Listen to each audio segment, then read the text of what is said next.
आज जो बात मैं बताने जा रहा हूँ वह कोई आरोपों की कहानी नहीं है। यह कागजों की कहानी है जिसमें सरकारी मुहर लगे हैं, दस्तावेज में भुगतान की तारीखें दर्ज हैं, रकम साफ साफ लिखी हुई है और सवाल यह है कि आखिर जनता की गाढ़ी कमाई किसे और किस काम के लिए दिया जा रहा है।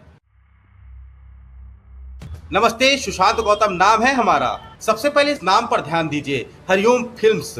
छत्तीसगढ़ जनसंपर्क विभाग के आरटीआई के दस्तावेज बताते हैं कि अप्रैल 2024 से दिसंबर 2024 के बीच इस संस्था को कुल 1,47,40,200 रुपए का भुगतान किया गया। एक बार फिर सुन लीजिए यह रकम, 1,47,40,200 रुपए।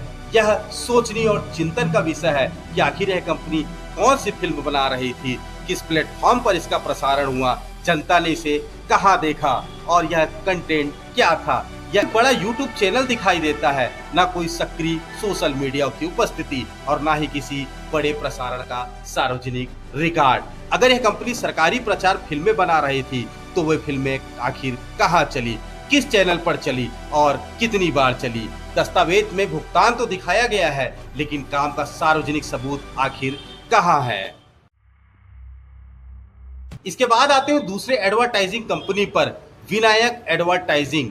आरटीआई के दस्तावेज बताते हैं कि 1 अप्रैल 2023 से 31 मार्च 2024 तक इस एडवर्टाइजिंग कंपनी को 43,11,39,738 रुपए का भुगतान किया गया। बताया जाता है कि यह कंपनी बिलासपुर की है। यह कोई छोटी मोटी रकम नहीं है, यह एक पूरे जिले का सालाना विकास का बजट जितना पैसा है। अब सवाल सीधा है और साफ है कि किन चैनलों में विज्ञापन जारी हुए, कितनी बार चले, क्या उसका कोई ऑडिट है, क्या जनता को उसकी रिपोर्ट दिखाएगी। अगर ये सब नियमों के तहत हुआ है तो पारदर्शिता में इतनी दिक्कत क्यों है, डिटेल सार्वजनिक क्यों नहीं किए जाते।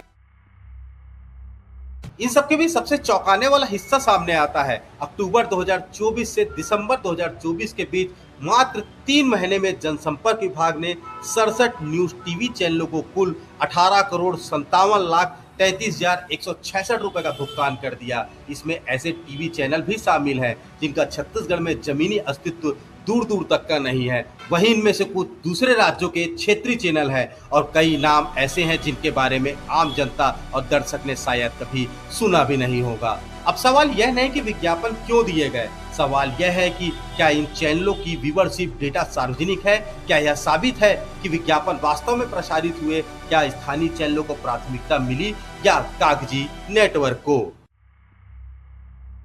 इन सब में अब 3 बातें जोड़कर देखिए। एक कम ज्ञात प्रोडक्ट संस्था को 1,47,00,000, एक एजेंसी को 43,67,00,000, टीवी चैनलों को 18,97,00,000। सिर्फ 3 महीने में ये सब अलग अलग भुगतान नहीं लगते। ये एक संगठित विज्ञापन वितरण तंत्र जैसा दिखता है और यही वह जगह है जहां पारदर्शिता सबसे ज्यादा जरूरी होती है। आपको बता दें कि यह विभाग राज्य सरकार के अधीन काम करता है, इसलिए स्वाभाविक रूप से जवाबदेही भी सरकार की बनती है। इसलिए सवाल सीधे प्रदेश के मुखिया विष्णुदेव साय से है कि क्या विज्ञापन वितरण की पूरी सूची सार्वजनिक की जाएगी, क्या भुगतान बनाम प्रसारण का ऑडिट कराया जाएगा, क्या दर्शक पहुंच रीच का स्वतंत्र मूल्यांकन हो पाएगा या नहीं। ये दस्तावेज सामने आए सूचना के अधिकार के जरिए। ऐसे ही प्रयासों से नागरिक व्यवस्था पर नजर रख पाते हैं। आरटीआई कार्यकर्ता कुणाल शुक्ला जैसे और तमाम लोग जिनकी गाढ़ी कमाई बर्बाद किया जा रहा है, वह भी सवाल उठा रहे हैं, क्या सरकारी विज्ञापन व्यवस्था पारदर्शी है या नहीं। यह कहानी किसी पर निजी हमला नहीं है, यह कहानी कागज पर दर्ज पैसों की है। अगर सब कुछ नियमों के तहत हुआ है तो रिकॉर्ड सामने आना चाहिए, अगर नहीं हुआ है तो इसकी जांच होनी चाहिए, क्योंकि यह पैसा सरकार का नहीं है, यह पैसा जनता का है और जनता को हिसाब लेने का पूरा अधिकार है और इसकी स्वतंत्रता भी है। इस खबर पर आप अपने विचार जरूर दीजिएगा।